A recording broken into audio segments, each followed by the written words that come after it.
una figura politica che ha visto prima degli altri le grandi sfide dell'autonomia, del federalismo fiscale di attualità e soprattutto le sfide dell'Europa. Oggi ne parliamo a distanza di decenni, quando lui aveva inaugurato queste sfide creando un partito dal nulla, perché non possiamo dimenticare tutto questo.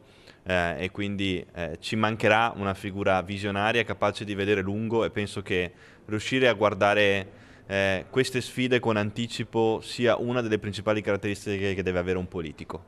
Anche se gli scenari sono cambiati, le sfide e gli ideali di Umberto Bossi sono rimasti gli stessi in chi vive il partito, soprattutto le giovani generazioni, come quella del governatore veneto Stefani, che insieme ai colleghi leghisti veneziani ricordano così il fondatore del partito, spentosi all'età di 84 anni nell'ospedale di Circolo di Varese. Ha dato tanto alla Lega, ma ha dato tanto, io penso, anche a questo paese, legatissimo tra l'altro a Venezia con le manifestazioni in riva degli Schiavoni, ma non solo, legatissimo anche alla storia della città di Venezia. Una persona che ha saputo interpretare, diciamo, in tempi non troppo recenti, un sentimento, la questione settentrionale, che era ben presente in tanti piccoli imprenditori, ma anche in tanti operai. Ha avvicinato alla Lega tanti imprenditori, ma soprattutto, come dicevo, tanti operai e anche tanti giovani. Io mi ricordo che ascoltavo questo pazzo, diciamo, in maniera buona in televisione raccontare di federalismo, di decentamento amministrativo. Sono andato a sentirlo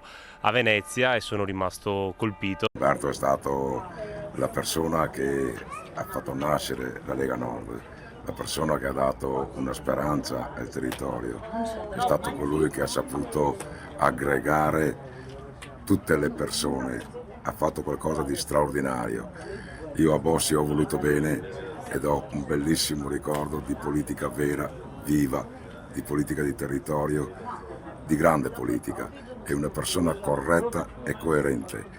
La riassumerei in un uomo di parola. Io mi sono candidato la prima volta, quasi 20 anni fa, con la Lega, sotto il simbolo Lega Nord Bossi. Ho visto la prima puntina con la famiglia a 10 anni e ho il ricordo di un uomo che ha saputo trasmettere un'idea di libertà, di autodeterminazione, ma soprattutto di comunità a tutta la nostra gente. E a 40 anni di distanza, generazioni di ministri, deputati, consiglieri comunali, sindaci, tutto questo lo devono a Umberto Bossi. Io posso dire solamente una cosa: grazie, perché tutto quello che ha fatto oggi vive nell'opera che ha portato avanti lui e che noi continueremo a portare avanti negli anni a venire. Un saluto a un grande uomo.